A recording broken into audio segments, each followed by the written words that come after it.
now that the GO and his people has been notified for them to provide him in Abuja. You want to go? Kaha provide here in Abuja. You want to go? And our people do not informed. On a journal, do informed.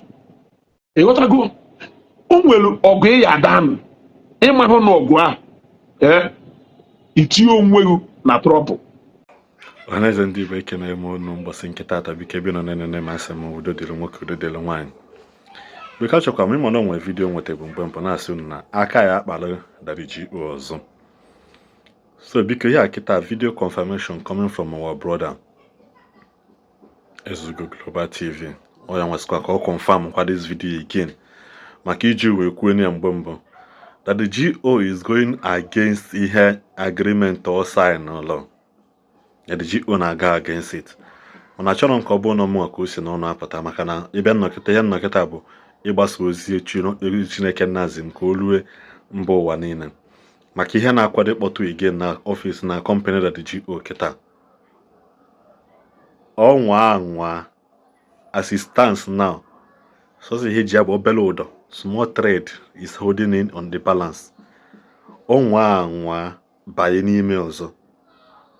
Till 2024. Mana biko ka ọ rabana n'ụlọ m nke osi. Na na video nwanne anyị nwoke Ezeaku me. Unu na-esa ya unu ya afụkwanụ the video ka o si wee ga ka isi wee tiche unu na maka ndị mmadụ ihe na-ekwu okwu like this. All these people will be talking as if na ha nụchaghị mmiri ala nne ha ọfụma. Mana biko kina necha video anyela ya aka na gbasanya bụ ozi ka onye ọzọ wee nyekwa gị aka n'afọ ihe n'afọ na page ya nọ ka ọ dị mgbe ọzọ ndị Igbo. Otago, somebody to come. We have tried to bring in caution since here that the GO will jesha ebo jelu we pota, but it seems like nande na edufe. So he is about to go in again. Share this broadcast. Share this broadcast. No voice. No voice.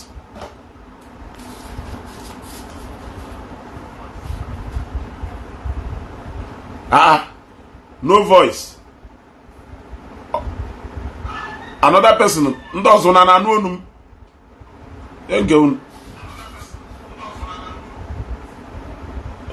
Una know my voice.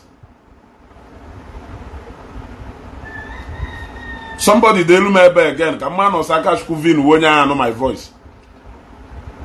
Are you people able to hear my voice? Yes or no? Can you people hear my voice? We can't hear. Another person they know me yes or no. Come on, Akashku na saying we can't hear you.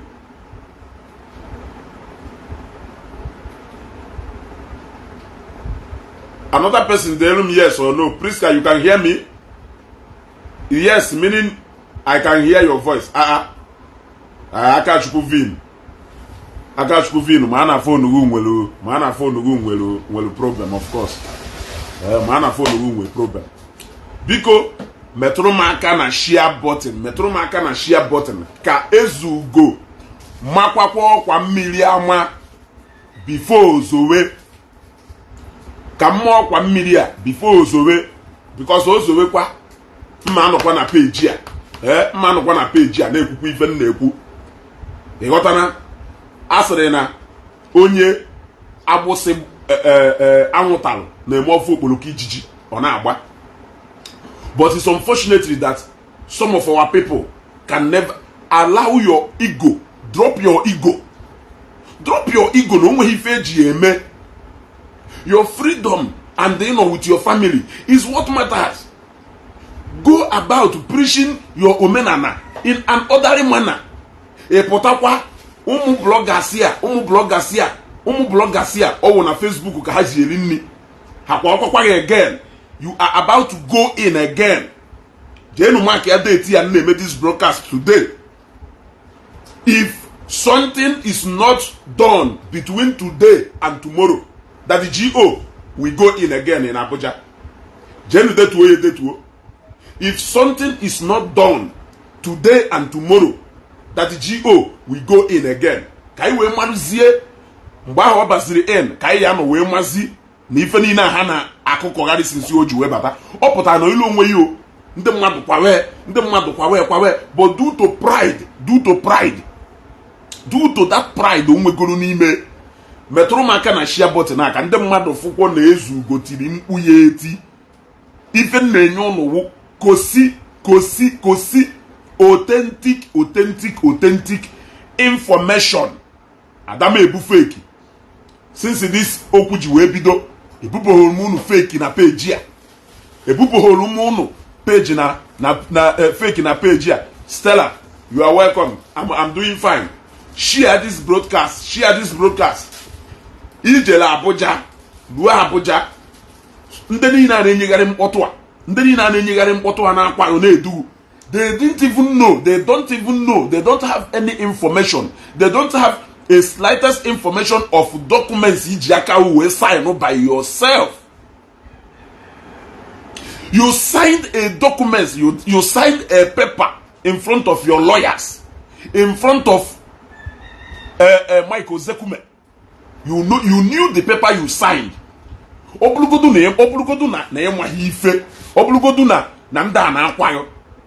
know the content of what you signed.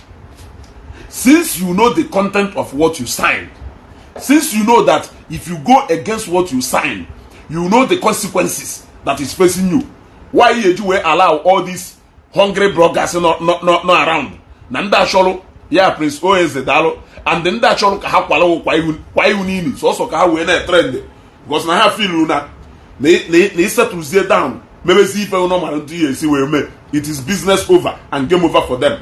Why you will allow her? Kahane put you into that den. You went to Abuja. Isekula na bwibele na ina yo. The only reason Ejiho we say video ebe na yo nande police say na say that video or do say can make intimidation. You know what I'm talking about, and you know that what I'm saying is 100% truth. Authentic receipt can na do ifa. Ibele na yo in front of your lawyers. That particular one who do stream to logo, he was up and doing, moving from pillar to post, bringing in people to come and intercede. Your connection, you made every connection possible. They failed you. There is nothing you could do. You were advised and you resorted to begging. Now, yogido, like I said, the only reason pattern I cover how you're begging na camera because nande police say na cover or do say kayasina na eme intimidation. That the GO manefa na-ekwu original receipt. I want to run you people down when what is about to happen anytime from now. It will happen and we will see that it has happened again. All these baby bloggers because nke na-eji ime kita ya do more, in fact nke a ya do ụda nke ha nwere ike ije tiye na CNN because nke mbeti na Sahara Reporters onwe ifo mel nke ha agaghị anywhere. It did not go anywhere. Share this broadcast.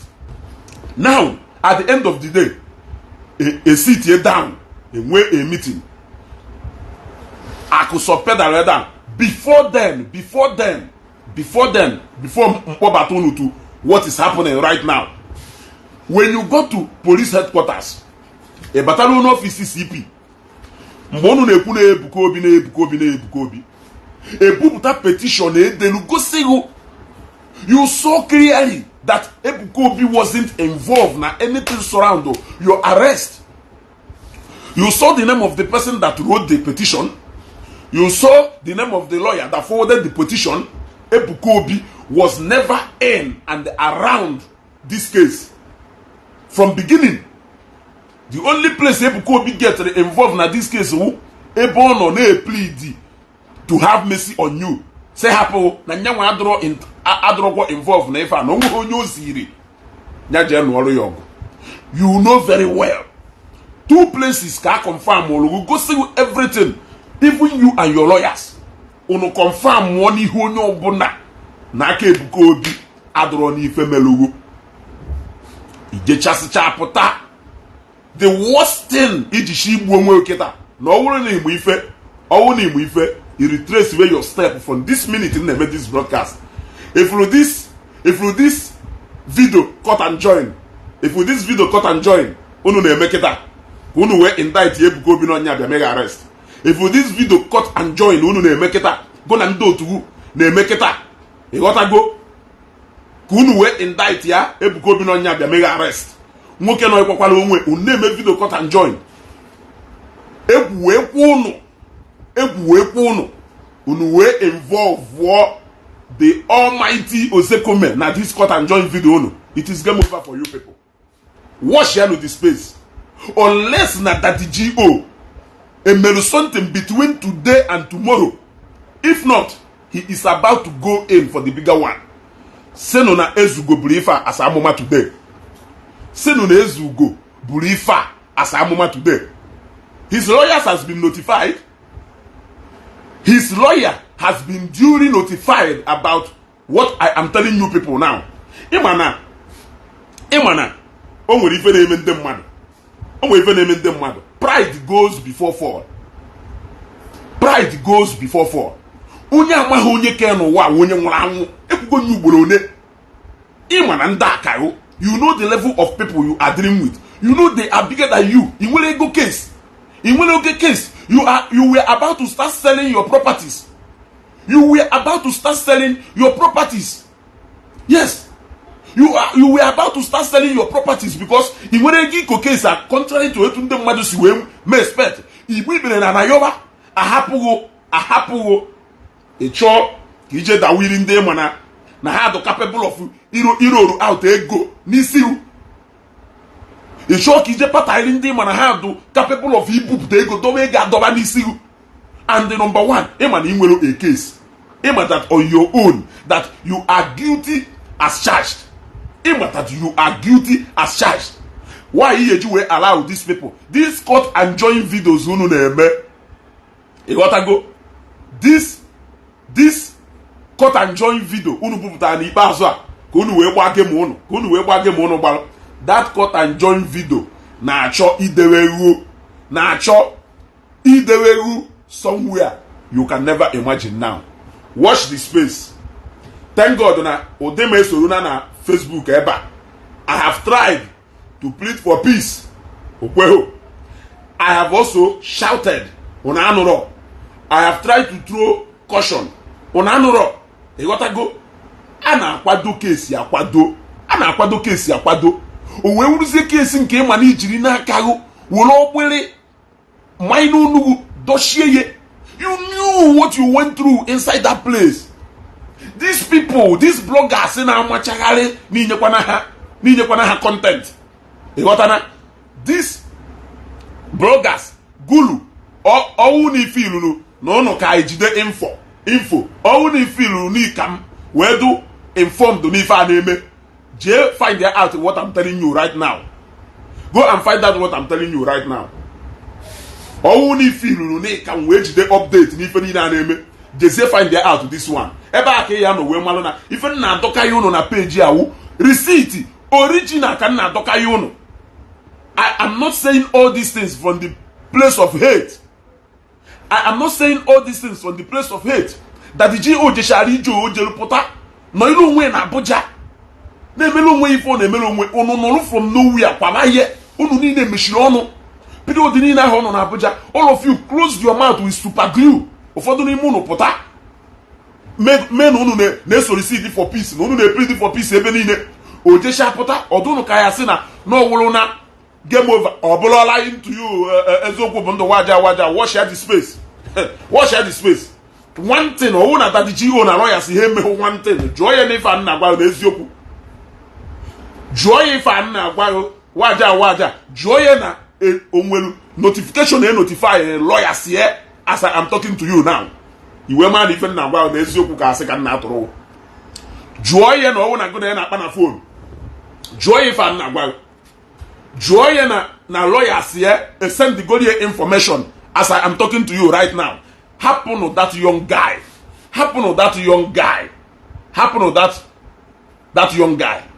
You people should leave that young guy to enjoy his family. and the resources Chineke nyere. You people should leave him. He can do his omenala. Etu church si eme nke ha. He can do his worship and his church program. Etu ndị ọzọ si eme nke ha. He doesn't need to come out and start bragging. Ono man onwe he forward. We live in a society whereby iji ọnụ wee mayi onwe gị iwere ọkpa nzọ ya onwe gị. Chineke jezi imeghe ebele. Chineke chọzi imeghe ebele. Ekele dịrị Chukwu kọkara si ebe a pụọ na ọwụrụ nwoke ị na-edere ife. Jee see efere ụtụtụ nwoke na chi efogo. Jee see efere ụtụtụ na chi efogo. Ana ekwu okwu ndị ihe. Tatadụ ka aka na-agụ ahụ n'afọ apụta ebe ịbịa ka akụkọ. Jee see efere ụtụtụ na chi efogo. Men na-ekwu okwu boys tụtụ ka ga-apụta ebe ịbịa tinye ọnụ n'okwu. Kedu ife ịma? What do you know? Ị na-akpọ boy. Ị na-akpọ boy. Thank God na ndị na-ekwu na agbarụ boy nọ ndukwu ka ha wụ. Thank God nọ ndukwu ka ha wụ. Hapụnụ that young guy. Unu ya edugido that guy. Unu ya edugido that guy. Tụọ that guy nga. I swear. Unu ya edugido that guy. Tụọ that guy nga. Sịnụ na ọhụm mụ gwara unu. It is about to be legit again. You got to go? Or say, who told you that he was in Abuja doing his own thing? Ezugo. It is about to be legit again. I watch go the first cinema. The second cinema is about to play out again. Brown Daniel, Isiagu Kayo, Ichoni he was a photo, ABTV Ugebanya, Noleba, Ahapongo, Isiagu Kayo, Isiagu Kayo. Can reply say no any draw my attention. Isiagu and Dagafu Kayo, Ahama reply in Dagafu na page ma. Ahama a reply in Dagafu na page ma. Isiagu. Ishene he is a senator. Ishene he is a senator suit. Buluge wanya. Tiye na this page. Nene si uko wewe ni so ni fa na eku. Go gala usi ebe apo. Go gala usi ebe apo. Go gala usi ebe apo. Mention the talk face me I face you apata bia na ekwu okwu. A na ekwu okwu nde doko unu. Apata bia na ekwu okwu. What go kerivi ji acho ka mmechie the matter. Waja. Ụfọdụ ndị bloggers ị na-afụ na-alawi that GO mmadụ one n'ime ha ka ngụ nwa waja agwada na alụsị ha mechienu okwu a. Ugboro ole ka ị gwagoro ha mechienu okwu a. Ihe ekwu ye mana ihe eje na pages ebe ha ya anọrọ na indict nwoke mma na ifu obu n'isi ha ka unu enu. N'ifu obu n'isi ha ka unu enu. Unu lu ebe ahụ unu na-celebrate. Unu lu ebe ahụ gulu amụghị mụ na onye na worship money. Ịmaghị onye nwụọ ọ na ime onye nwụọ ọfụma gulu. A lot of nonsense ya wee bata na page me na-ede. A lot of nonsense ya wee bata na page me na-ede. Ya de ịghọtago. Ya de akpọrọ m oge echi okeke njaka mụ na ya abụla ọgbọ. Oge echi tọrọ m atọ ka m kpọrọ anti oge iburu ya na-akpagharị ebe niile na nna akpọ ya anti. Ọbata programu with waja na-akpọ sister ikwu okwu sister oge and anti oge mkpọrọ ya kedu ife dị iche na ọ bụrụ na ime onye nwụọ you will be the last person to say that mmonwa wezugo na worship ego. Ọ bụrụ na ime onye nwụọ you will be the last person to say that na mmonwa bụ ezugo nna worship ego. I say things the way it is. Onye chọrọ ịnụ ọnụ ya, onye achọghị ịnụ ya ọnụ ya, mana watch ya nụ ife nna agwa unu. This drama played out before. The latest drama is about to play. The latest drama is about to play out now. And this one, ya do more bad than the first one who played out. No one ama ife merie. Unu bido maybe cut and join videos. Cut and join videos with the lawyer nwanu. Unu we make mistake. We je wolu Michael Zekume. We ti na cut and join video ahụ unu mere. It is game over. If I want mmadụ iji egbe shoot onwe n'ọkpa. Ịghọtago. If I want mmadụ iji egbe shoot onwe n'ọkpa. Gulu, ọwụ na ịmahọ your reference always that my brother.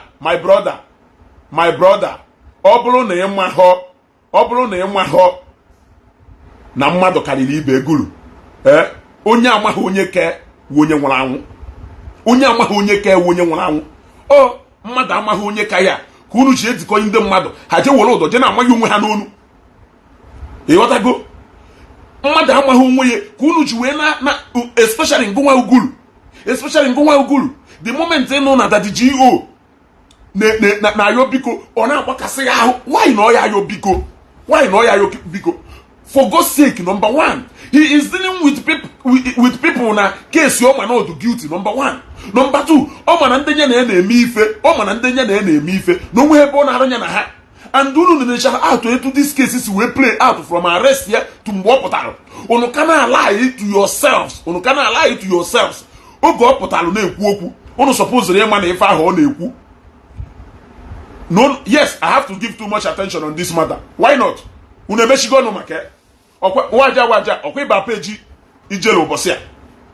Ọ na ịba peji ijele Chukwuka ụbọchị a. Kedu ife ije ebe a? Kedu ife unu na-discuss? Give me that fan. Kedu ife unu na-discuss na that page that day? Kedu ife unu na-discuss na that page that day? Because of none man ezugo na-ebute woto. Bata ha, unu eburu PC bata. You are giving attention to this page. You are giving attention to this page. Abata am yesterday, ebe this guy a na-akpọ Be Wise ka ogono. Get have a page that guy. Ncho ka m bata live. Ka m bịa na live program a bịa. Nya, ka m bịa kuzielu ha akwụkwọ. Ofu ka notification mụ na-abata. One ya anya oyekwa kpọbata onye ọzọ. Ọ na-agba ọsọ. He was discussing about the same issue. He was discussing Brown Daniel aka ngụ mma ana m ada agwa unu nwanne ifi ịma na obi kara unu ifi ị na-ekwu gbanye onwe wụpụta go show us what you have, let us know who you are. Unu abịazina na kamera ebe a na hide na-enyegharị mkpọtụ, na-abịazina na kamera ebe a na hide na-enyegharị mkpọtụ. Amụghị m onye iwu, but for the mere fact that na drop ife ikwuru, and I am telling you today, bottle ahụ ikpu n'anya ma bottle ahụ ikpu n'anya aka ngụ mma take it to the bank. ọwụ na ịchọghị settle with it nke a gbasara ịghọtago. Now unu dure unu pụtazie na page ebe a na-ekwu dị okwu. No, why iji ekwu maka the issue? Unu ahapụgo the issue. Ọkwa unu akwagido na nwoke mmadụ pụtara onwe nọ ilu onwe ya na-emere onwe ya ife ọ na-eme na Abuja, na-emere onwe ya ife ọ na-eme na Abuja, na-emere onwe ya ife ọ na-eme. Unu kwagido ye, unu mebekọta enjoying video, emerekọta enjoying video, kpọtara lawyer kpọtara ma lawyer ma lawyer anyị ma na ọdụ so active na the case. Unu je kpọtawe sọsọ ka unu wee paint ife ka ọdụ ka ọ gaa na another way. Point nna agwa unu na ọ bụrụ na unu ma na ife na-ekwu ọwa asị alert ya nọ Daddy G.O now gwa na enye unu update. Jụọ na lawyer ye o notify again on what is happening. Yes, from that notification lawyer say nyeriye ịghọtago. From that notification lawyer ye nyeriye ka anyị eji wee ma the next way this case ya aga. But for now, jenu mark ife ngwala unu Daddy G.O is about to go in again. Oba in again. You are not sounding like Nnewi son. Ibulu onye Nnewi now. Ibulu onye Nnewi. Amam ndị na-aza eze na Nnewi. I don't think no nwere ebe ngafeta na Nnewi. Even ndebe Igbo orizu ha aza eze. Even ndebe Igbo orizu na Nnewi ha aza eze. True Nnewi blood for an Nnewi blood. Ma maka Nnewi nnukwu obodo. Ibulu onye Nnewi. Ịghọtana? Ibulu onye Nnewi. He is about to go in again. And this time around, page here I do dedicated for that case. I will dedicate it free. This will be the CNN. I will even take a trip to Abuja.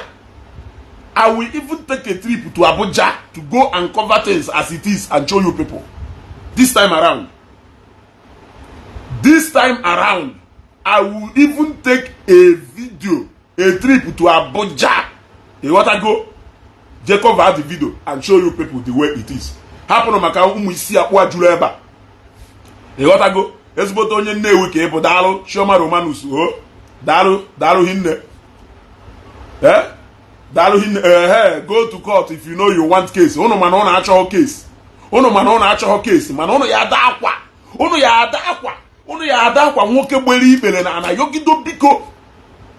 He was shown everything critically of na Ebuka Obi adro involved n'ife merie.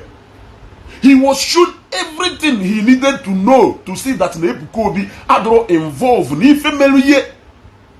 In fact, Ebuka Obi was even the one who was telling these people, it is him. It is him. I don't want anybody to fight for me. That was what he said.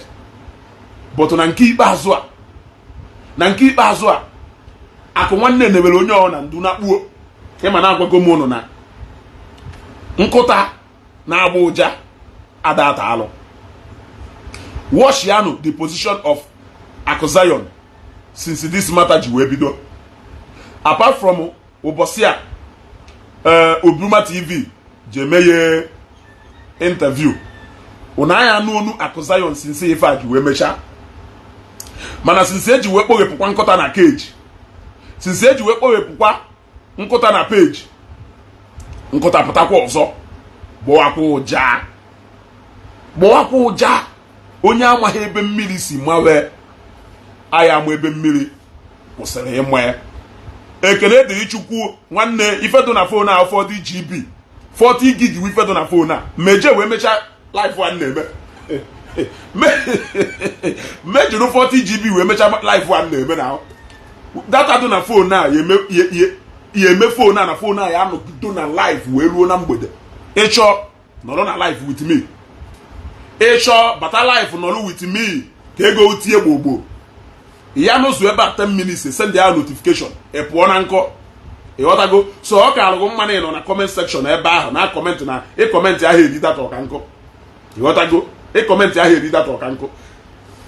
The information I'm going to give you people is that watch Yano the space that the GO is about to go in again. His lawyers has been duly notified. They must have also notified that the GO. So the ball is now strictly in his court to play. And how he played that ball is left for him. Isainolo obulu na imana na ishore puta ka ikwe why iji we succumb to sign that undertaking. Why iji we succumb to sign agreement. Can if patali iji we get to the level with all the lawyers he feel well behind you? Why iji we decide they get to the point of sign of that agreement when you know that you will go against that agreement, when you know that your pride and your ego will not allow you to stand n'ife sign. Can if iji we just sign ọ na ịgbahọ na iji aka were ọgbere maya onwe n'onu. Ọ na ịgbahọ na iji aka were ọgbere maya onwe n'onu. Na-ekwu okwu ụmụ ụfọdụ itidu ka ekene dịrị Chukwu a. Why iji azi ekene dịrị Chukwu? Why iji azi ekene dịrị Chukwu? Anyị nwere ekene dịrị Chukwu so wee ti Nnewi na mapụ. Gaza Charles hapụ ụfọdụ n'ime ha na ụfọdụ n'ime ha ofeke ka ha wụ. But ijere hapụ ụfọdụ n'ime ha na ụfọdụ ime ha ofeke ka ha wụ. Ijere ya pụta everyday na-akwụ n'elu Zion jikwa mee Zion jikwa wee mee nke a. Ha eje ebe a na oje na-akụrụ ya aka. Ịnọ na peji a ọ ya dị epepeghị. Ịnọ na peji a ọ ya dị epepeghị na-afụ. So ọ ka ahụ mmanụ isi na peji a pụọ. Ọ ka ahụ mmanụ isi na peji a pụọ because as far as ị nọ na peji a ọ ga na-afụ ụfụ maka ife mmadụ ekwu ebe a. Ife mmadụ ekwu ebe a ọ bụrụ ife ịlaikịrị. Ọ bụrụ ife ịlaikịrị. So ọ ka mmanụ ije na peji ijele ebe ya wụ iluo ị na-akụ aka atụ na nsị enu ị hapụ ya ka ọ maa ahụ n'isi ekwuo isi yes na ọ mara mma. Go to that page, not in this page, not in this my page. As far as ị nọ na this page nwanne woto a ka ị ya ada anụ. Very soon you people will cry again. Very soon you people will cry again. Unu ya batakwa na Facebook chọwakwa Sahara Reporters ihe posturu na ife melu. Unu na-edu nwoke mmadụ ụmụ isi akpụ nọcha na omenala bụ ụzọ okwu asị na ndụ a na ọnwụ a na-eme cut and join video. Kedu ife unu chọrọ iji cut and join video ahụ ka o wee wụrụ na unu indicted Ebuka Obi number 1 na Ebuka Obi melu Mathias arrest number 1, then number 2 unu wee mekata ife ahụ unu na-eme wee jezie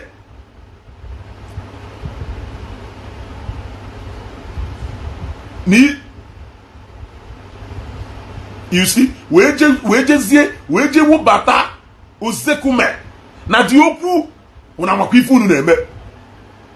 Uche na egwu atụ ezigbo mmadụ Brown Daniel itike ewo Brown Daniel ife iwu iti mpataka ka ewo iti enweghị control ka ewo ejide that GO 1 week and 3 days unu nọ na social media ebe a.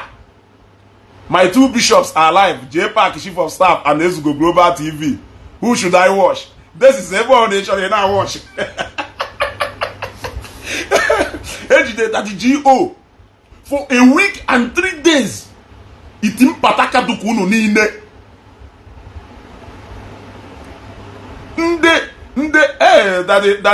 Daddy Ephraim nnukwu mmadụ. You are welcome, sir. You gotta go. Mpataka duku unu. Iti boribo duku unu. Big boys into unu si clear mo duku unu.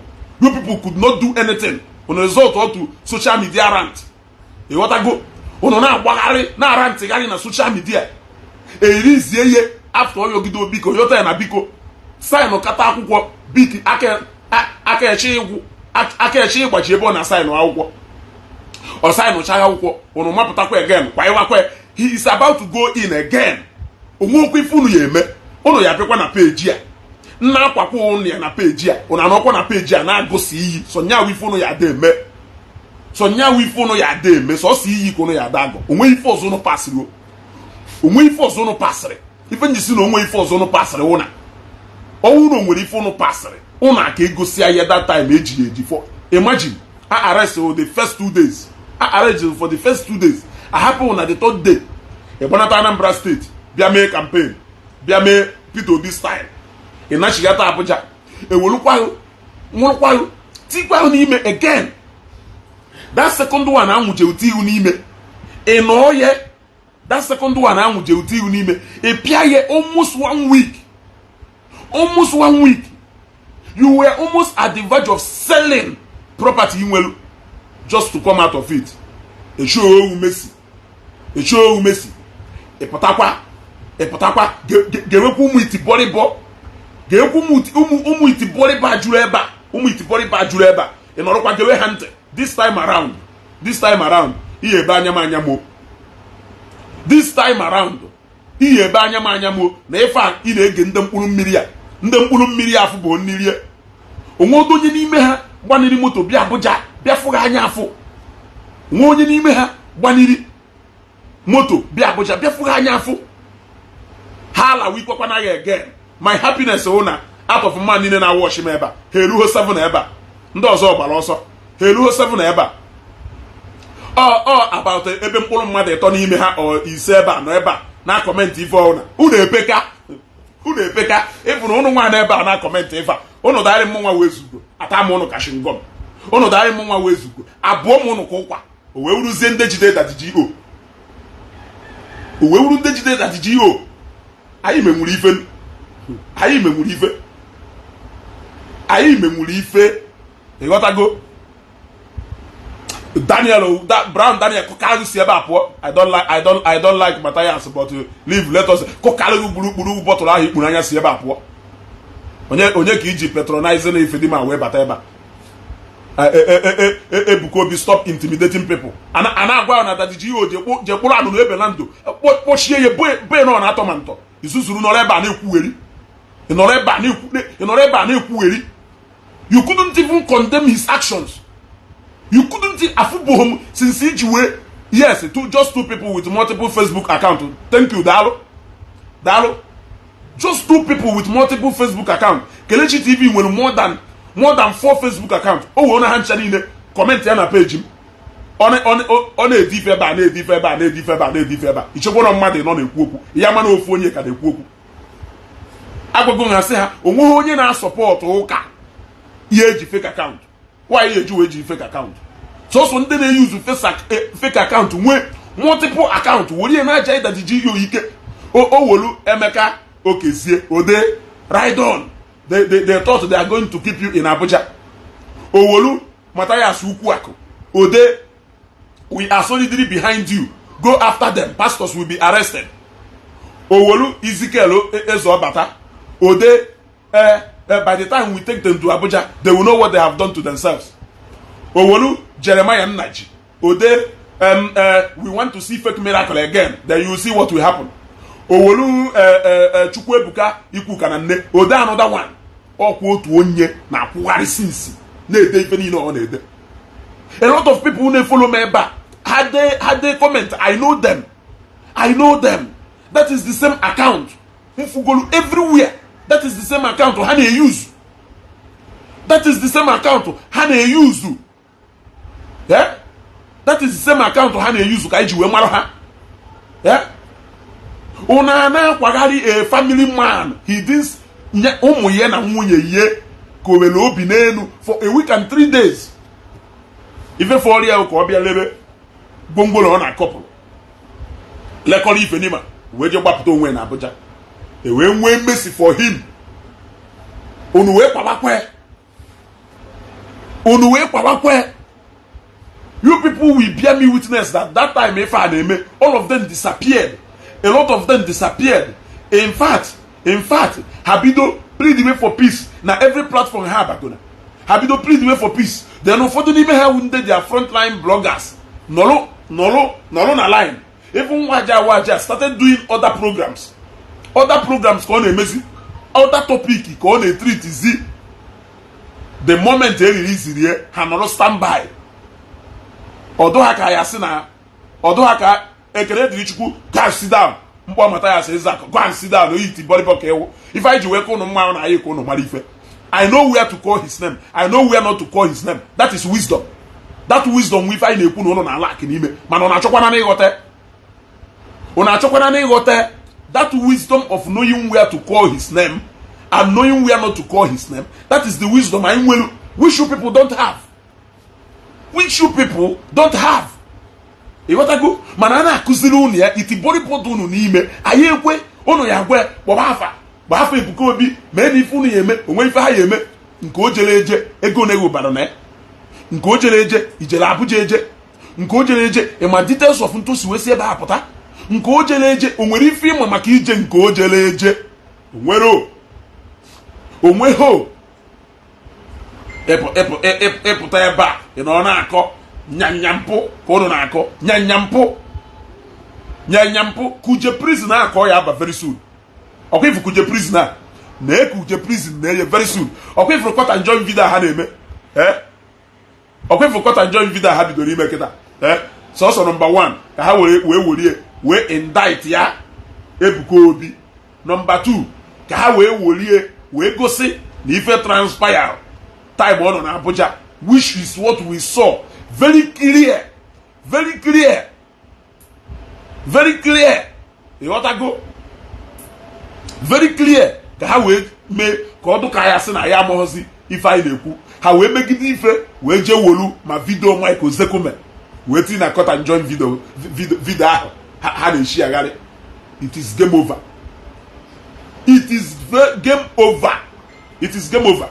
Yeah? His lawyers has been notified, and I am sure that by this time they made this broadcast. Now lawyers here and notify again on the way forward. How he handled it from here is none of my business.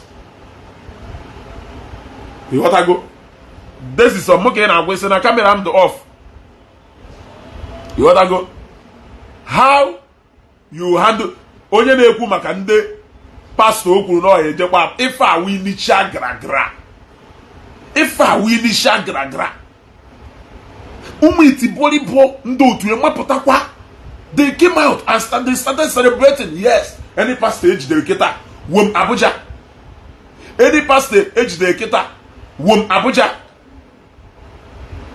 ekene dịrị Chukwu, ekene dịrị Chukwu, ekene dịrị Chukwu, ekene dịrị Chukwu. A lot of people na-eso Mathias Ezeaku nwere ụbụrụ, ndị a nwere ụbụrụ ama nke ha si akọndọktụ onwe ha. Mana ọkwa ifuru ndị itibọrịbọ dụkarụ, ọkwa ifuru ndị itibọrịbọ dụkarụ, ndị itibọrịbọ dụkarụ ma mata nkụma ikwughericha ebe ije bụrụ ụtara edebere unyo, ije gba bọọlụ, ịgbacha bọọlụ batakwa ise efere, ịsacha efere, eficha ụlọ, ijekwa bụrụ ụtara edebere na kishin, inyokwa mgbanye data ịbata, mgbanye data ka mkpa nkata ndị isi kpakọrọ ọnụ, ịghụghabata ọnụ Kristian, ihe eje kpọtara anyị ofu onye mere fake miracle ahụ. For as long as na ihe eje provide m ofu onye mere fake miracle ahụ, ahazi m aka akụkọ fake miracle. Ịghọtago? For the fact that na onwe ha ofu onye ihe eje kpọtara m ebe a, gbara nya na kamera ma ọ send yarụ nya, mụnwa wee zugo ya eso wee post na page ma jee kpọtara m ofu onye ịma asọngụ na ụmụ ndị na-eme fake miracle. But even na gwago, don't say because other people, don't talk because other people are talking. Go and bring them tụọrọ nya na page ma ebe a, nke ịdụ shop ekwukwo na nke ya emeghị join other GO na Abuja, maka ijekwa wota picture ebe pastọ kpelu mmadụ ekpele si na fake miracle, ewee ntinye na page a, ewee sị m bịa na ya akpọta onye dị ife a, wota ahụ proof, wota ife niile, akaghị na abụ ya ga n'azụ, akaghị na abụ a ya ga n'azụ. Iruo na Abuja ebe a ịyawa afụ m, iruo na Abuja ịyawa afụ m, ịghọtana, ịyawa afụ m na Abuja na iru ebe a. So mkpọtụ a ha na-enye, let us at least wash out the event likely to happen in coming days. That time they will still come here because I will still be on a page here. I'm not going anywhere. You know what I go? I will still be here. Muno will still be here one-on-one. Na agbakwa egbe ọnụ anyị na-agba ebe a. Nyakwa ka anyị ada agba. Ịma na ọsọ ọnụ ka unu nwere. Egbe ọnụ anyị na-agba ebe a. Nyakwa ka anyị ada agba in the coming days. Ọ bụrụ na o mee, because ọgwụkwọ ma ọ ya eme, ọ ya eme. Ọgwụkwọ ma ọ ya eme, agwago m unu. His lawyer has been notified. He has also been notified. How he handled this problem from here will determine the next news. I know. Now, I will give the people surrounding that GO a very good and important advice, which is number one. Onye agbara egbe n'ọkpa ka nọ n'arịa egbe agbara ya n'ọkpa. Daalụ sa. Onye agbara egbe n'ọkpa ka nọ n'arịa egbe agbara ya n'ọkpa. Nothing has been done. In fact, it did not go beyond that place. If I know weme, don't fall a victim again. Be wise be wise as serpent. Be wise as serpent. If they eventually come for him again, if they eventually come for him again, one day, before you go out to go and fight with Ndi Igbo, think about your family. Daddy Chiwanzewi, welcome sir. Dalo sir. I learned from the best. You see, before you go out, think about your family. Think about what is his fate today. He has become a sacrificial lamb for nothing, for no just cause. There was never a cause which today his family will take up that burden. That is the condition. Otigo family. That is the condition. Otigo family. Because you people has refused to learn. Media warriors for people who cannot even help themselves. Those who cannot help themselves, how can they help you? That is the question. How can they help you? He is about to be caged again for the third time. I for the second time. I said for the third time. Because Also onye nwe ha anya onye ayama that he has been caged the first one, he has been caged the second one, he is about to go in for the third missionary journey. Ojesha nke abata brain ya to resetting, restore factory setting. Wisdom is profitable to direct. In all thy gettings, get wisdom.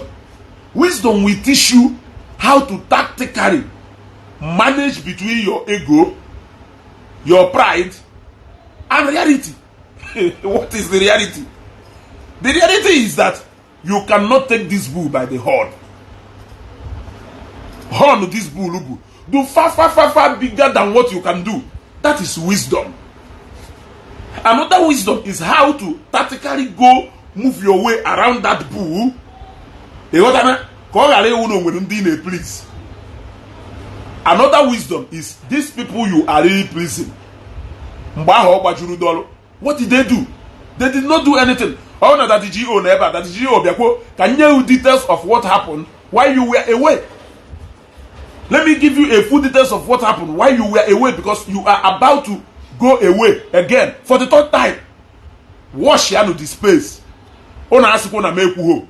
Ko ya re wo gem putakwa na page ya na ekwoku. Mother baby agwam or say fa we femelinga. Ke kisi wedo na this case again. I am giving you people an information to work on. Go and develop on this information ngwalono. It is a first class information. It is not a second class information. It is a first class information. Obulu no doubt even na-ekwu. Obulu na go na ya na-ekwu okwu. Obulu na go na ya na-akpa nkata. Jekwu eketa je joy ife na agwa. Jekwu je joy ife na agwa. The bell is about to ring. I am seeing him. This is not a prophecy. This is not a prophecy. Kono garesi na me make na prophecy. I am seeing him. They don't know Barrister Ezeaku. Thank you, sir. Imaniti. Okema Okema. I will encourage our government. If they cannot give our people anything, even if they cannot give our people good water, good road, have a free education, no matter how it is, let somebody be learned. Let somebody be informed. They want to go. Let somebody be informed. Because these people are informed, they will not be ignorant of the caliber of man they are dealing with. Case that the GR is even an insult to Chief Michael Ezeaku. It is not a case. He doesn't even go into this kind of case. He want to go? Yes, thank you. He played soft. They don't know he worked in stages. Yes. This case is one of the smallest case. In fact, he doesn't handle this kind of cases. He give it to maybe some the kind of people though involved. Now this case, this is not a case for the almighty Osekome. Case you only get involved now. Federal government versus an individual.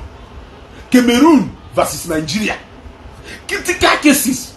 Capital cases ya wagwolu eba. The lawyers ni wojeri in office ya da aboso. So handle involved ne. Hana aboso. So na ha show ho.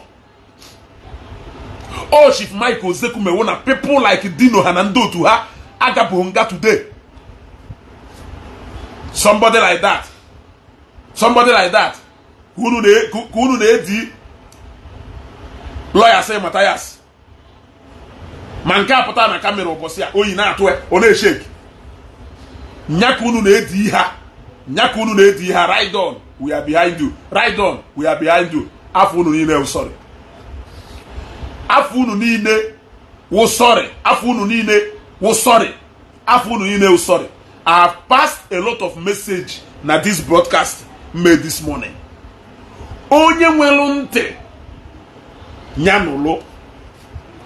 Again, I will dedicate this page specially for that cause. Of course, Agbagomon. Obro na na abata na page here. If you want comedy, go to Sabinus, go to Brenjota, go to Macaroni. those are the places here you will be entertained, you will laugh. A short motivational quote, and we pages ebe ha. A short relationship expert, Jenna Page blessing CEO and do to her. You will buy with her such kind of things. A short. Mana hence in on this page. Hence in on this page. This page was specially opened for ndo men and abuzo kwase no. I got tired of commenting. Me pay this page dedicate eri on. So I went on this page. Man, even in an neku. That Ephraim no here. Ije na page that Ephraim. E shori Ephraim on apoga. E shori Ephraim on the melu comedy ke muamu. E shori ki Ephraim on Attire film. E shori go singo ebe ana emegun. Ije na page if ije ebe awo okuchukwu if ije ige. Anything on sin emezi espe. E no ka ije na page e se mo ije na page venerable awuzie. Ije na page venerable awuzie. E se ogo on na page a. I na-ekwuso okuchukwu. Kedu if you chọrọ email expert ị chọrọ ije na that page. I have told you people. Ọ bụrụ na ị nọ na page a. Ọ bụrụ na ị nọ na page a. O wee wụrụ na ewu a strong follower of that GO. Jee golo ọgwụ owu isi debe na nkọ. Jee golu ife eji echeki BP debe na nkọ. Golukwa ọgwụ BP debe ada ama. Onwuho anything. Abịa mebe art comedy. Nche ya art comedy na ede nye ezugo comedy. Ede nye ezugo comedy na achọzie m onye ya oburu video n'ọlụ ana m amagharị.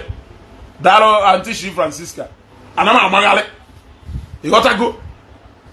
But as far as your bụlọ comedy here, onwe another thing page ya na awụ ife niile ya na-afụ. Onwe ife ọzọ na onwe ife ọzọ. Ịghọtago? Ọgwụkwụda na page ya page na-enye anyị nri. Asị m ka m manage information ka o wee suit o. One man general. Good morning, sir. Yes, okay. All the massa. Onye mpịawa azụ. Hello, sir. O nwere ihe nchọ drop quickly before m jebe ebe m na-aga. Ị na-esonye m? Yes, sir. Mgbe a nụrụ ọgụ Biafra,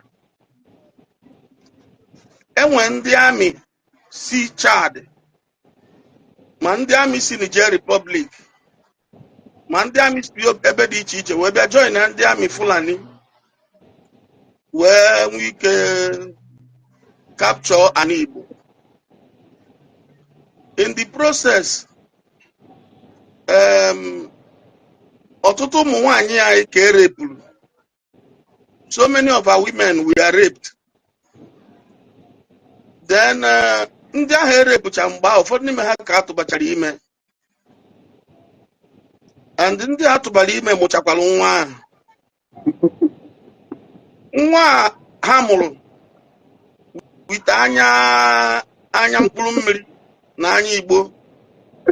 Ụmụaka ha mụkọtara bụ ha mụtara ndị a na-eme mkpọtụ. Ọbara fabụrụ ọbara ndị Igbo ịgwa gị eziokwu. Ọ ndị amị ndị Hausa na ndị amị ndị Niger ụbọcha their grandmother ime during the war. Were Mubafa. So don't expect them to reason well like Igbos. Don't expect them to reason well like Igbos. And when you critically look at their pictures, you will find out they can have psychiatric images. That is, you will be seeing psychiatric patients. Look at their pictures. Look at their pictures very well. You will order Ndigi Hana Emeki here. Now, you make free education. No, government to free education. Let me tell you, and you go to free education, these boys will not go to school. Most of them, Their parents were ready to send them to school, but ha choose Ima conductor. From Ima conductor, upgrade any Ilu From Ilu Agboro, Obidosia Baba Mkpulu Mmiri. Abịazịa na Facebook, ofu onye nwe akaụntụ ise ma ọ bụ iri. Yes. So ọbịazị ọ na-ede ode nke a o chenji akaụntụ. O were ekene dịrị Chukwu dee na nke a. O chenjie ọ dekwa ọzọ. O chenjie ọ dekwa ọzọ. But the truth about the matter is, they are in the minority. Exactly. They are very much in the minority. Ha pelumpe n'ọnụ ọgụgụ. Ha pelumpe n'ọnụ ọgụgụ. Ha pekwuru mpe. O nwere ihe program mmenya nsi. Number one, they are minor. Number two, they are poor. Yes. Number one, they are in the minority. Number two, they are poor. Yes. Mana, I'm happy. Now, within the space of 2 months, nine of them emego U-turn, drop while they are going back to their root, which yet back to Christ. Open it check in on my page. One of them I posted a video yesterday. Then when I live broadcast, one of them that is in my house, because presently one of them not in my house now. Ebute sigo ma ikenge ya ma ife ni na ojeje picture si isi ni na ojeje picture si adoba si ni ya na eme omenala. Iwe efu ife mmadụ picture adoba na BSc na ochie. Yet o nwere ihe na-eme aga na ndụ, o nwere ihe na-echange na ndụ, yet ndụ ya gbanwere. So I'm telling you na ndị a na-eme mkpọtụ a enwere ndị ha bụ apart from ndị mkpụrụ mmiri. O nwere ndị fa bụ, o nwere ihe na-ekwu n'ime ha apart from mkpụrụ mmiri. So allow them to be making noise. Their comments, though you have not monetized your page, but their comments and their reactions na-enyelu page gị aka na-grow. Ọmụnwa bụ onye nye admin m, I think all two of my admins na ọlụ ha commentary ana rubbish na my page. I delete their comment immediately because o nwere ihe jikọrọ ngwele na powder. Yes. Once they comment trash na my page, their comment will be deleted immediately. I'm not expecting you to do the same anyway. I'm not expecting you to do the same because more of social, while my page is more of religious. So they want arguments. Next is you not do life ever. Somebody will be don't buy it, you know, the life. Will not do, never follow not comment the trash. And all that no get a mecha. You man have a big customer to you. A very big customer. So open on no get na your page. You will mecha live broadcast. You see boy on a phone, mobu need you number. Send the area go do recharge card. Not try go. They are helping you to build your page. Number one. Number two, don't forget the fact Namku Nabundi Plumri. Oh Makarabundi Plumri Kahaji will get to the extent na Ebukobi Nanyande Madu olive oil. No olive oil on the ocha Jesini. Open in while Ogugisi. Ima baby wa ndị na-use olive oil.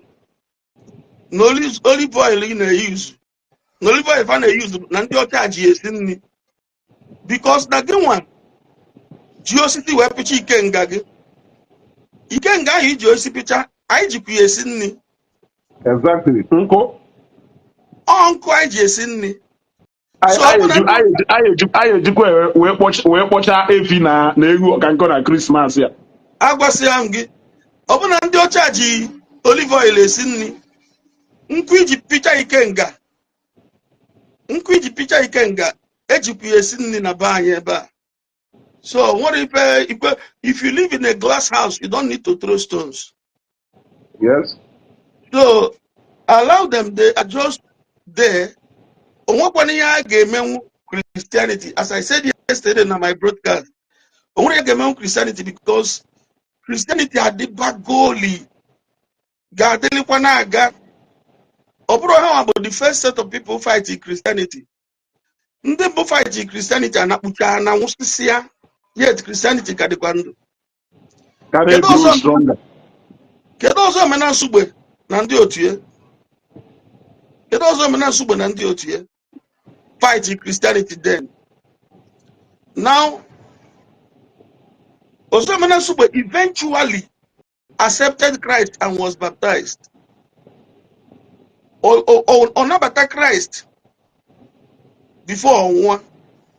Mana egwu ahụ o tiri mgbe ọ na-fight Christianity, egwu afọ na-asị na ụka ga-ana na omenala ga-adị ebe ọ dị.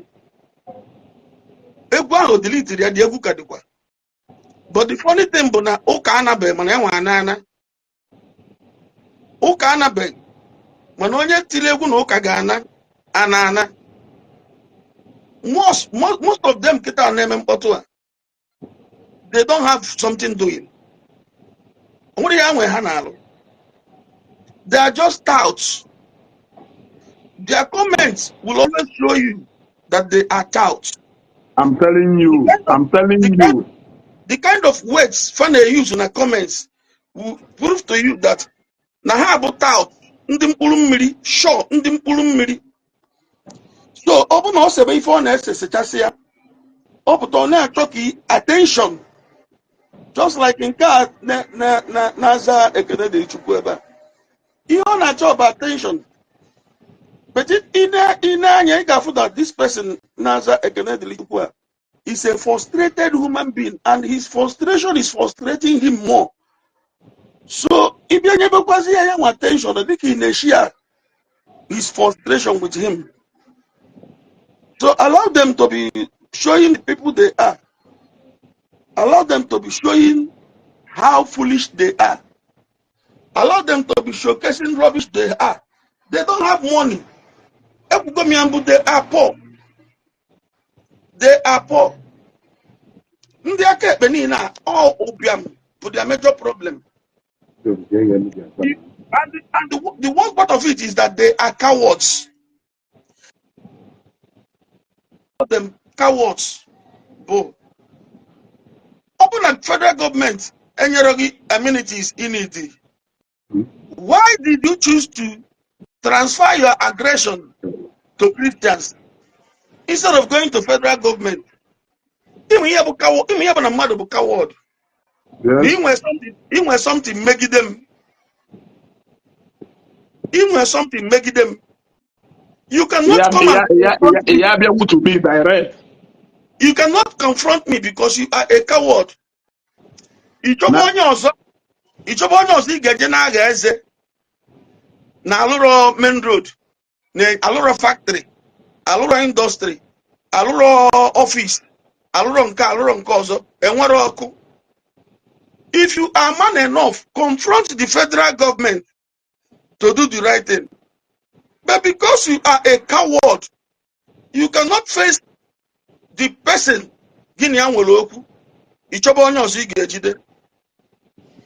So I want to say it again and again. Number one, they are number two, they are poor. Number three, they are cowards. May I quickly add that they are illiterates. Which is the finance and the gabata of them all. They are illiterates. They are illiterates. So continue doing what you are doing. Animal like Ndi busy. Bobble and Mepel, you are live. I love to listen to you. Thank you, sir. Jisike o. Daalụ, sir. Piawaba hazu. Daalụ, sir. Ngwa Jisike. Okay, sir. Yes. Thank you very much, Daddy Ephraim. Owi si na awa guru ezi Igbo. Wunyas na program a wee pụketa. Owi si na awa guru ezi Igbo. Guru ezi Igbo. Ị na-asị m na m do wiser ka ọgụnụ that I should not take Daddy Ephraim as my mentor. So if I cannot take him as my mentor, should I take you as my mentor? Or should I take your Daddy G.O. as my mentor? Should I take you as my mentor? Or should I take your Daddy G.O. as my mentor? Your Daddy G.O. should even take Daddy Ephraim as his mentor. Your Daddy G.O. should even take people like Daddy Ephraim as his mentor. People who have wider experience. People who have seen things. People who have gone places. People who have wider experience. People who have seen things. And people who has gone to places. If you cannot even learn anything about spiritual things from them, you will learn from their physical experience. As my mentor, that G.O. If you people can sit down and listen to that G.O. from Gulu, Gulu, Kelebe I bidoro lose the way. When people like that G.O. can be celebrated by a little group of people in a society, then you know that we have started losing it. There is no same man. I repeat again. There is no same man. Isi Bakolono. There is no same man. Isi Bakolono. Yesu Kelana. Naked that G.O. Ntinonu. Very soon. Very soon. Very soon. Very soon. Very soon. And ome aputakwa na page agwunu mark yanu date broadcast am made today. Mark yanu date broadcast am made today. If he is not careful, in hours or days from this broadcast made today, we will hear the news again. Obido kwa trend deba.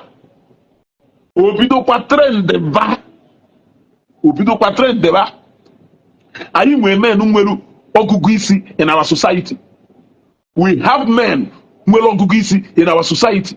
If I don't listen to Mr. A, I have Mr. B to listen to. When you do special, you have your own new religion. Good enough. Promote that new religion. When Ndi Gotalo Golufa. I wunde accept golu guy. Yes, ego jai golo or akonushai, golo balai, goli penny de anime or blongo. We have decided to go that path, and we are not going back. We are not going back. Uno fall in love with this newfound religion, which doesn't even have anything to do with my own culture and tradition. I don't know about your own culture and tradition. But this newfound religion won't follow Nampo. You have decided to go back to go with it. All of you, bye bye, Gaba. But leave us because we still have men of high intellectuals. They are living among us. After maybe a moment of truth, but on a program, not Oga. And then that the G.O. Nyenalaka will treat a sickness. Now here you go 7,000. Na helu go 7,000. Mpokwe kita asia nya je kpowala mu nda o shagare anya. Mpokwe kita asia je kpowala mu nda e shagare anya. Because na ma no ga ka na atu. You know that you are lying. Ọ bụrụ na ndị onyere aka kpoje n'ụlọ ọgwụ elugo 7,000 mana nke okwuru na ndị Igbo elugo 5 million. Okwuru na ndị Igbo nwere any religion on his own part. Okwuru na ndị Igbo is simply a Christian. Lord Zeus is a Christian. All these people, they make humanitarian works in our area. What is so different? They are even doing it in more high number than Ntunyawa Sieme. His own, he's just used that foundation, the Igbo Land Foundation, raised. He's just crying from that to push his own personal agenda. What is it that he is doing today that people are not doing? On a AK 3 cups of rice, on a AK 3 sachets of indomie. That different on the AK bags of rice na church na this Christmas. A lot of ndị pastor ije na Zion nwere ebe ya abata ebe dụka warehouse atụgide akpa rice tụgide akpa rice tụgide akpa rice oju ebe niile akpa rice ka a na-ebi ndị mmadụ. Ọ bụrụ na ọ bụrụ na o nwere anọda na ịchọrọ ide celebrate mediocrity, mba, with oke ite money ka ọ ya eji ike ọlụchi with oke ite money ka ọ ya eji ịghọtara ego oke ite ka ọ ya eji wee na-eke dị akpa rice. Yeah. Which Gulu Ezi Igbo bata ka nye fat and figure. Bata ka nye fat and figure. Ministerial medical outreach that different from onye ministry ime Golu. Before Mathias enwe ike cover nye ye n'Igbo of the Self-Charity Foundation, oye take here more 10 years. He is doing his own in 600, 500 in numbers. That is how he is doing his own. He is doing his own in 500, in 600, in 1,000. That is the numbers we are looking at. That is the numbers we are looking at. On a celebrate unnecessary thing. If not that, no an ulterior motive. If not that, no will another intention. If not that, no will another mission. Can even Madu Yeju we not bata charity part of that GO. He hasn't started, he's still starting. What has he done? Kelebo Gagol, who does he know? Who he be? Who Keke Seku there? Keke Seku, Keko Dumogesi Weku. Unane celebrate here. And I think with whose money? Igbo of the Self-Charity Foundation. Onye na-ajụ with whose money? Ọ nne ụkọ nna unu eti ego na Igbo of the Self-Charity Foundation. Igbo of the Self-Charity Foundation. Ọ nne ụkọ nna unu na-eti ego n'ime ihe. Thank you. Onwe onye kwuru maka OPM. Somebody took OPM ka nọrọ na walk the street of Port Harcourt. Ndị mmadụ aha dana na ka ọ na-azọ ọkpa n'elu. No, that GO. Sebastian Nwafọ, ana m like ndị na-drop the comment na drop, but mma like nje na page that GO, nje na page waja, nje na page ndị otu a nnukwu afụ comment ga. As far as ma ha afụ comment ga ebe a, through your manipulation pro here. I don't need it. Una need celebrate mediocrity. Yeah, Igbo channels na accept mana ọ na drop. Send the guy kwazi again. You gotta go. Una need celebrate mediocrity. When other people I for once Adoham against cups of rice on a kingdom man. Adoham against 3 sachets of indomie on a kingdom man. Adoham against 20,000 on a kingdom man. Kaje bidafia granot ntosi wekwe. Adoham against Anokata after 5 months. Jewa ofonye operation fibroid. You gotta go with ego ndị mmadụ tụtara. Don't against it. Even though when we problem malụ na efe ahụ ị na-eme, you are simply contributing your own little quarter to humanity. There are people who put this case of humanity n'isi ọ naanị ha. There are a lot of them. Do not use that little thing ị na-eme to use it to manipulate our people. Because you are not doing what is different from what other people are doing in greater numbers. You cannot boast of giving somebody rice. There are pastors. There are people who are not even pastors. There are people who are not even Omenala or Christians. They are giving it in bags. You cannot boast of there are people who are not Christians. There are people who are not Omenala who are doing it in greater numbers. There is nothing you can boast of today that no nya within a mecha special. There are people who are doing it in greater numbers. Igbo channels, one name. Good morning, sir. Dalo, you are welcome. I want to comment here, but like also need the KM school free na Igbo. I can do to Mathias Gakene school. Maka chukwu ka nna agwa. Ka ha Gakene school. Onwere agadi na-agụ ofe nna afọ ebe a ma ọ guru bụ afịa ka ogene. Achọrọ onye ma guru ọwa afa ndị Igbo ka afa ndị Hausa. Apụ guru. I bidogode ebe a maka na o nwere video Mathias Ogechi mee ka anyị na-chi ya azụde nene mgbọsị mgbe ọ na-agba Bible ọkụ. O nwere ihe okwu na towards the ending of the video, which na post kwa na my page yesterday. Also because na afọ ya was Mathias na onye ọ na-achọ address as Ejiofor Ezeaku. And no onye ọbụla, and if you are coming to him, make sure that you denounce your Christianity before coming to him. Mgbe na-asị biko ndị ọbụla na-contribute to Igbo Love Themselves Charity Foundation ha kwụsị ya, because onye ọbụla na-ejikwa onye na-achọrọ ya is in form of denouncing your own religion ka iwe jenyere ya aka by fire by force. So Iju made that program. Yes.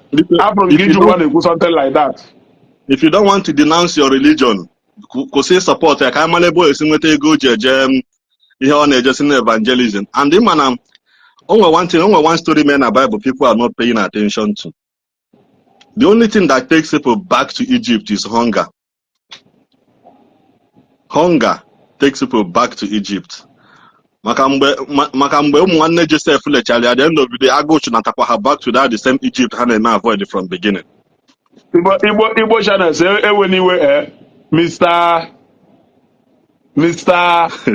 Funny Bent. This guy is on one of the most ridiculous people on Fugolo na my page.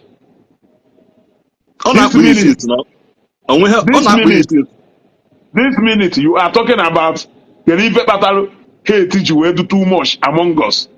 We have tried so many times to promote that love. Stay on your lane. Let us stay on our lane. They don't have anything to teach apart from hatred. Hate India. Hate India. Hate India. Can they preach hatred that? One nwoke na-eme dibia.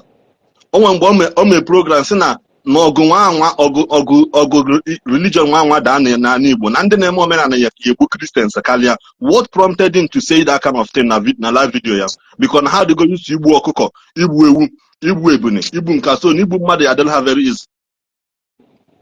O nwere point make na post akụza on this man asị m ya, si jee kpụta this man again, that is GO, si kpụta ya ọzọ. Akpụchi ọzọ si buli ya na nwa Kaduna Barak, 44 Barak for that matter, akpụchi adịa. Program name n'ụtụtụ a. It is not a joke. It is not a joke. He is about to go in again if care is not taken. I am telling you the news we are going to hear any moment if he is not careful. Afọ post Omenala wall ya na. Afọ post Omenala wall ya si no egotekwa phone. So what will determine him ịba ime again bụ program ọ yeme n'abalị a. Don't miss up Omechara program also not 8 p.m. Omechara program tomorrow morning or Sunday. Aka akpalụkwa ya ka esi akpali ya. Exactly. So si ihe save ya ọ bụ na ọ bata that live program. Mana ọ bata dị ko inyo again. already self ha commit to go because somehow ọ gawara against so many things o ji aka sign onwe onye force yo. Onye force ya and his people ebidona maybe some videos cut and join and nyanwa nyere ha aka na spread that message. By the share o gosiri na support that thing ha na-eme. I wish na ndị Anambra ndị ba ya bịa si nwoke anya na-achị ya back to Nsụka ebe ozi jeje bi mewe ihe na Nsụka. No. We cannot condescend to his level. We cannot go down to his level. By this time last year, akwa ndị dibịa ka a na-aya. By this time last year, ndị dibịa ka a na-aya. Kita aya wana ndị tout nwoke ma create. A na-aya tout o create. Ihe a complete tout ka nwoke a na-create na Igbo anyị. Because on the video one Reverend Father post one junction one actual aja chujue. na-asị ogene dị ha kemgbe ọsa ebido elugo this level bọs a chọrọ ịlụ ọrụ onye ọbụla na-achụzi aja ị na-achụ aja ebe ịgba aka onwe ihe ị na-alụ ị na-aghọta so people ọ bụ na aka ya kpara dadiji ose kpali ya ka mmadụ zuo ike alịsa anwụrụ ya nwụta ndị otu mmadụ na-atọ join nwa ya ebe ahụ okwu ebe because agwago m ha sị na dadiji nọ n'ime for 1 month ndị otu ya nwa eje kpuchibe nwunye ha ya eje kpuchibe nwunye ya maka ndị a dị alụlụ ana maka eziokwu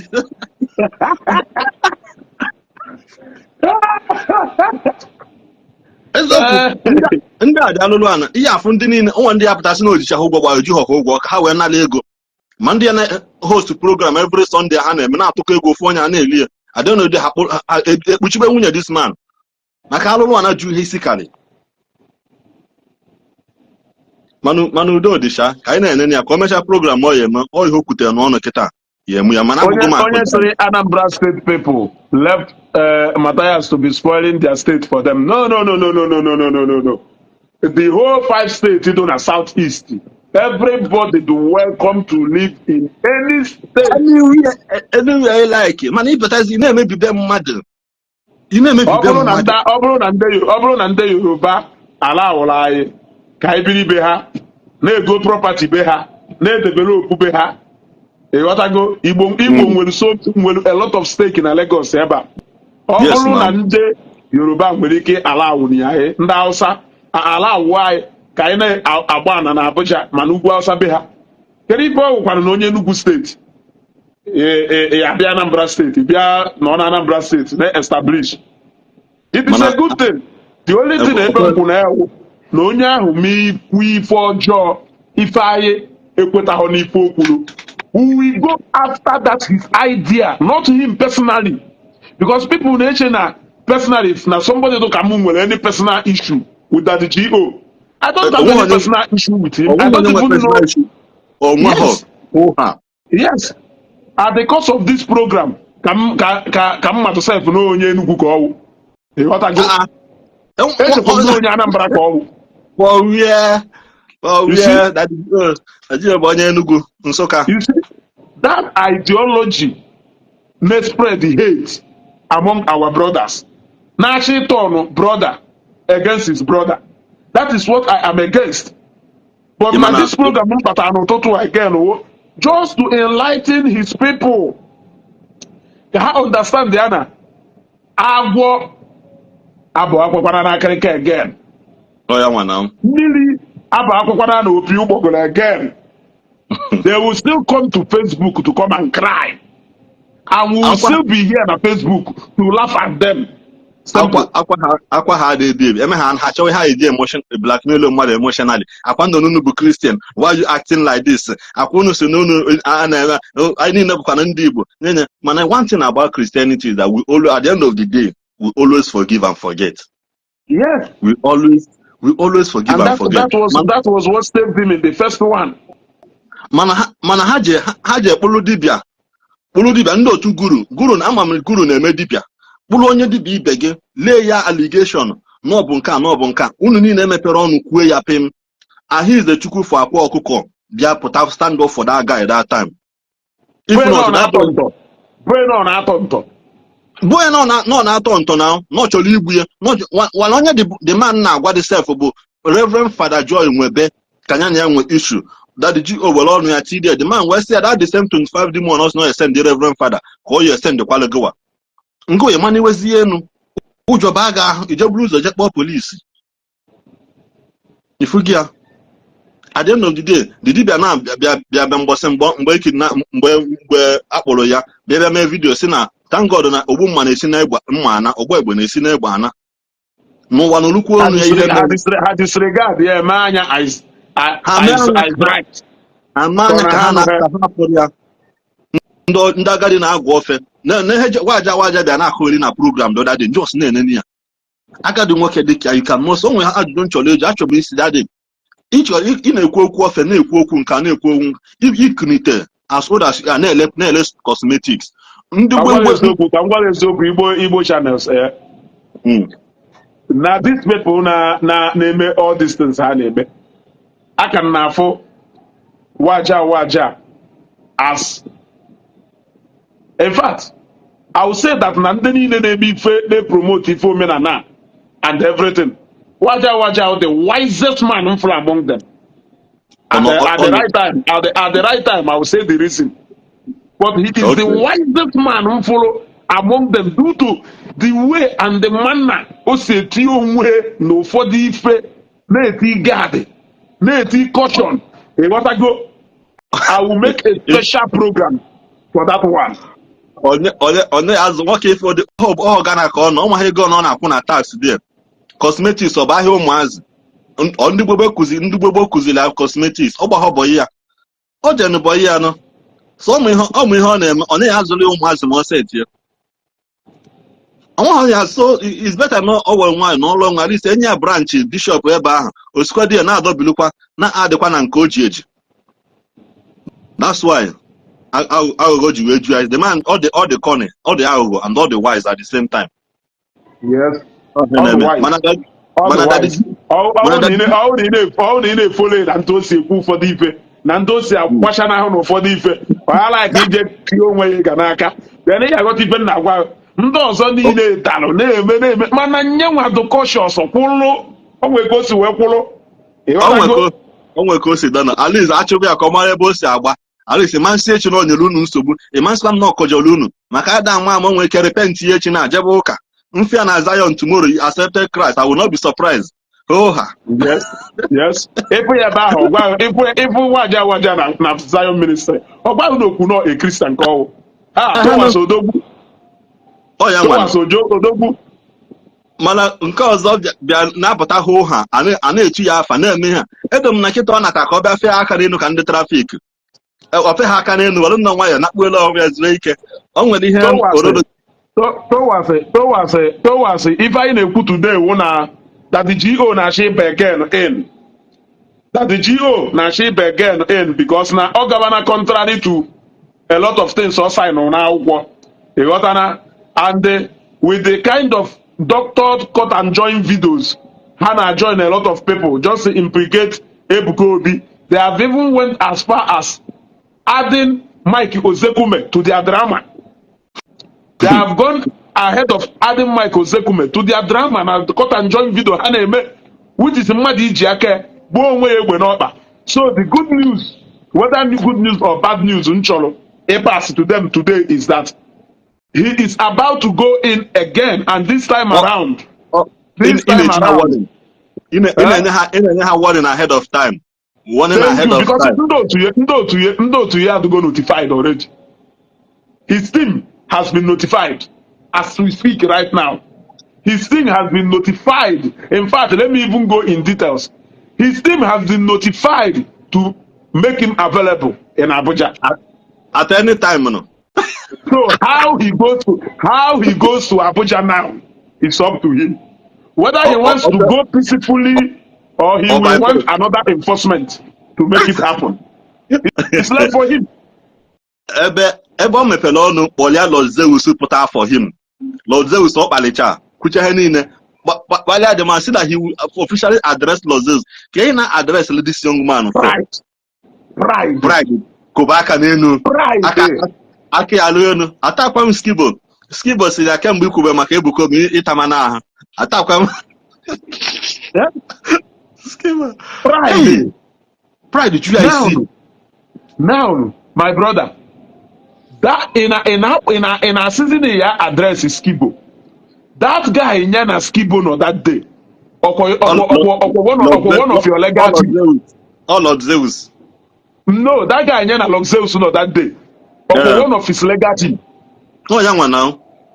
Ọwụna na ọ bụla eziokwu na-ayọ mgbaghalụ. A lawyer wee nọlụ ordinary comedian na-speak on his behalf. Ọ nọrọ ka udere mmiri na-agba. Ọ bụrụ na another level ntu ahụ osise na ọ bụrụ na ha ka akụziri ndị ahụ akwụkwọ ntu ahụ osi wee na-eko. Ọ bụrụ na ọ dị etu a ifiru na that lawyer ya nọrọ ka onye udere mmiri na-ama. A comedian abụrụ a lawyer and awụrụzie the mouthpiece ife waja dịchala anya wee sị na that lawyer bụka onye bụka sculptor eji three bags of Dangote cement we mold. People in the Sharanya.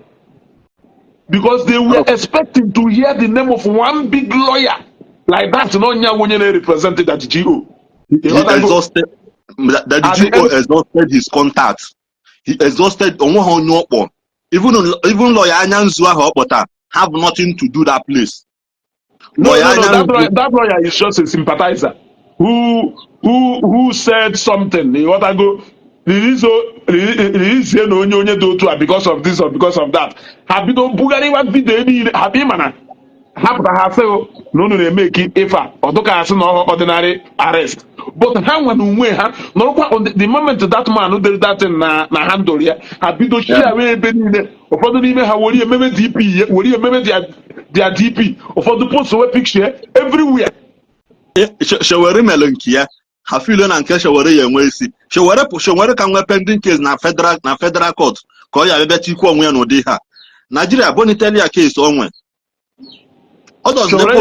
Shawari Mechano, no afa lawyer do in charge of the case. You want alone way. Up on that I will not why you win nobody. Me along as wake. Yani Ozekume walo seko Utobo nkozo de mecha one man protest na Abuja Zuzucha Balozo Sonaba Kaduna. Why not go and visit him na prison eba? Ebanye the next moto straight up to Kaduna. No Kaduna no video. Why not in a chiatazo? So Luzi Habaje that court that police station ebono. Mani mecha yabanaga. And I know I'm hockey has case use they don't even have their brain haja local their brain and not charge all of them. My brother, on a chokwe have another one. If care is not taken, can na have more kweketa. Yeah, any moment from now. Okay, for you don't know Hamalo kahana ado. Hado. Iji onwe ja compare ndị mana ha do ready. Na ha do ready no how many steps ahead of you in anything. O nweziri ife dị iche na ndị akarere o. Na ndị akara n'ife niile. Na ndị akaghị ebe niile mana na ife na-eme na akaghị ụda ọcha nke ahụ na n'elu ịkpọkwa akaghị adịghị ọcha akaghị adịghị ọcha anọ afọ post ome na aka jikwa foonu ihe na ego foonu ọfụ ndị mmadụ ajụ ọzọ ajụsị gịnị ma eji ejide foonu ọnya ejusi ngukpewuru eluru ebe a yọba ka mata ghara ije court still aka ji foonu kedu foonu eme anyị kwuo na o nwere ife afọ na fon ya ụfọdụ ụmụ iti a na-ajụ anyị kedu ife nwe na-afọ na fon ya but ọ confirm kwanara wute ọnụ ya na nka ji that same phone anyị na-ekwu n'afọ ife na ya oke onye asị ya na ihe ọ dị in form of gịnị ajọsi ya nabagodo biko jos nabagodo emecha ka maka isetụlụ ihe underground na jos hapụ nke it was not closed the matter was not closed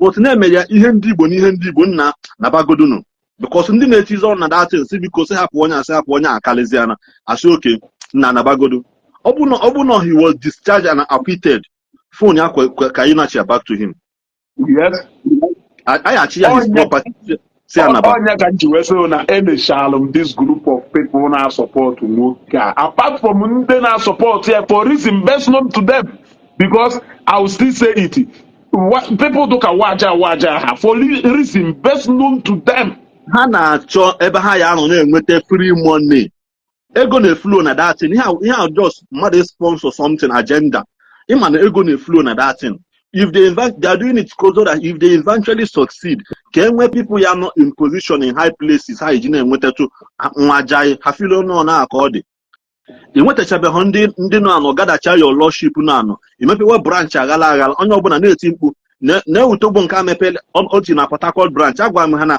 unu kpacha anya nwoke a ya nala unu omenala mgbe unu eziokwu chọọchị unu ahụ onye ochie anọ Port Harcourt nke ahụ discharge as Anglican priest ka ọ gịnị ọ ya nala ha daa chọọchị ahụ kpochie afọ m dide dadijiwa na ka ọ na-eme vidio ka onye na-ese selfie nsị jidenu nwoke a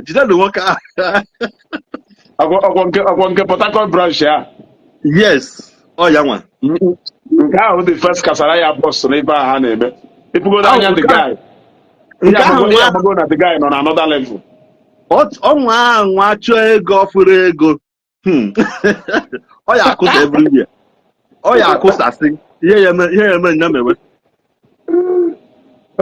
Okay, Igbo Shadows one. Thank you very much. When we get out to this program, No problem. Well, thank you. Okay. So, Jane Ogwada the GO na Mosarena information I am giving you people now is that case is about to be taken up again because now that the GO has deviated away from so many agreements or signal. So ndị n'ime unu wuzi ndị filu na ha wisi ekwu ọnwụ, ndị n'ime unu filu na ha do equal to the task, ndị n'ime unu filu na ha do wiser than people like us.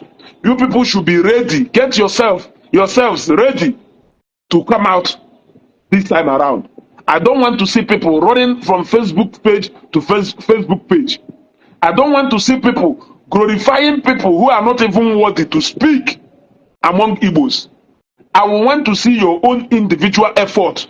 No, bro, this thing repeat again. Already, I have told you people, all this doctored video, Marifi Neme, make it a video to the point, Ije Wobata, Osekume na the petty play onu. You people, onu just wolaka onu. Na-eti n'ọkụ. Mgbe ọkụ ahụ ya agba aka asịkwona nọ mmadụ onye melugu on how that the GO manage this information which is already at his disposal.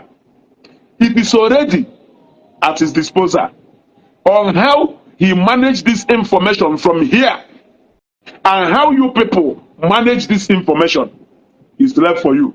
Remember my update from day one on email till the last day has always remained gbagam.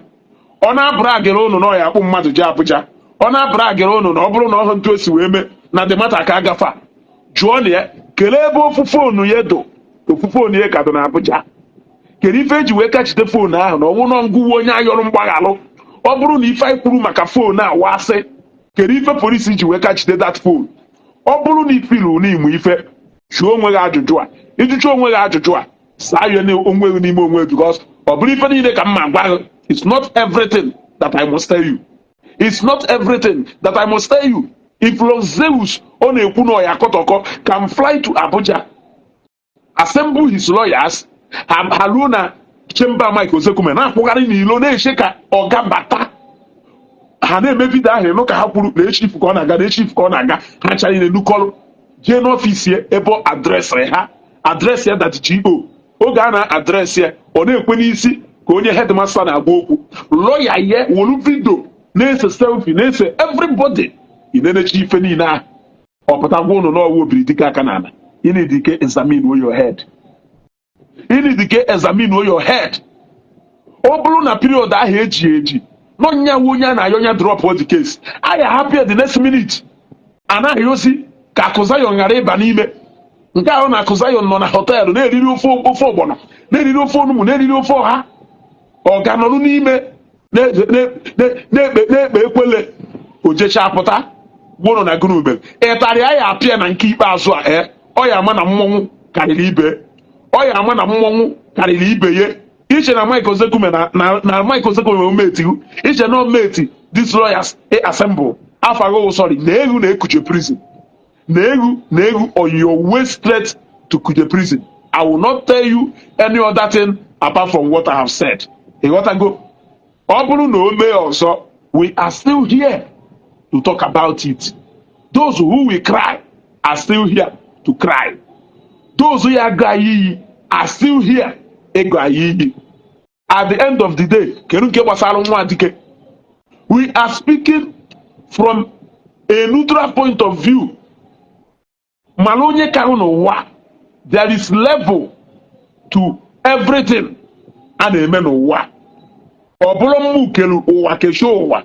Hey, this is a clicking on Nafaro. A formal invite. Some guy like this. You gotta go. A clicking from Afago. A formal invite. But in will send the guy a request. You gotta go. I will not say anything apart from what I have downloaded you people. Whatever I am telling you people, I am saying it from highly classified. Etu ahụ nsi wee na update unu from the very first beginning. You got to go. As the new, I'm not seeing your camera. Emmanuel network. Emmanuel network. One way you can see from your own side. This is. No, me pay even na for block, delete, suspend. I don't have for invite. You got to go. So, upload everything. Come on, you people. As the new minister for information, here, I have given you people information. Agwagwa m na JPAC wo internet FBI. Ụfọdụ sị na ife JPAC na-ekwu asị. Kedu ka ife JPAC na-ekwu si wee wụla asị? Every single information we have given you people has played out just the same way. I see that information. James Chidera, your request is drop. Send the guy request again. Let's just try here one more before I end this program. Let me try again and see. Okay, I'm from Nyeba. Come on, I have here. You gotta go. Every information we have given you people here has been the same. Somebody wanna your Qatar, yes, you work to na mmadụ ya ejewe Abuja. Somebody na-agwa that kind of thing. Kelee ebe phone ya do. That same phone anyị ka na-ekwu okwu I couldn't add guess. Chidera my brother agbazikwo m. Ịghọtago? Kelee ebe that same phone anyị nwere issue with it. Police ka ji that same phone. Ị na-eyuzukwa ụbụrụ hụ. Onye asị ụna na-ayọ ka kesi gara ịgafa. Mana ọ nọ na detention. Onye kpọrọ polisi ahụ nọrọ out of detention. Nọ na hotel room. Ịghọtago? Ị na-echekwa echiche. Onye gwara ụna na-ayọ ya ayọ. To was a first born request ebe a request ebe a. Onye sị ụna na-ayọ ya ayọ. Nọrọ lawyers ya na-agbagharị gbulugbulu na chamber lawyer dị complainant. Onye sịrị ụna na-ayọ ya ayọ. Sign series of agreements and undertaking which no man. Onye sịrị ụna na-ayọ ya ayọ. Nikki AJ ngụnwa doo ogbinu. I am making noise ngụnwa doo ogbi. Ndị isi ọkpụkpụ dụkarụ. Ọkwanye ndị isi ọkpụkpụ dụkarụ ka nna agwa ife a. Ndị isi ọkpụkpụ dụkarụ fụchara eziokwu. Decide ya na-asị ife ha ya ada ekwe. But anyị ka ya ada ahụ eghie n'uche ka ọ ghara ịsị. Thank God na ị nọ n'ọrụ welu awash him. Thank God na ị nọ n'ọrụ welu awash him. Because Ugonna Henry, thank you. My topic today, I am just notifying that the GO and his people, that the GO is about to make his journey again to Abuja. How he go to Abuja, I don't know. Whether or not shall enforce where Koje report onwe into Esiweku. His people has been duly notified. The days of that freedom are to go over. On how he secures his freedom from now, it depends on him. But I'm trying to tell you people that that case is about to be reopened again. And in fact, in coming days to come, we will see na efe ankwulu na weziokwu ọwase. Ọ bụrụkwa na o nwere prevention ntu esi wee avoid here. I will also give you people with the facts how everything was averted. But for now, that the GO and his people has been notified for them to provide him in Abuja. You want to go? Ka provide here in Abuja. You want to go? And our people do not informed. On do informed. You want to go? Unwelu ogwe ya dan. Ịma hụ na ọgụ a itinye onwe na trouble. Ịma hụ na ọgụ a anụzina ọgụ with emotion. Anụzina ọgụ with emotion. You have your own religion. Promote it in peace. Ọkọlọ ụmụ atụrụ kwetara n'ife ikwuru kpọrọ ha ji enyewe ha grasses ka ha tara. Ịghọtago? kpọkọrọ ha ji enyewe ha ife a ka ha tara. Ịghọtago? Don't come and disturb us. Anyị nwa egolugo anyị somewhere ntụrụ si wee kwue. Anyị Peter Stone aka ya yuzukwa polisi a n'ebe ị nọ. Ọ nọ na anyị na nsị enu since because of na unu filuru na-enwere hour of grace. Una na-celebrate here, una na-celebrate here, una na-celebrate here. One day that hour of grace is over. If you do anyhow, you see anyhow.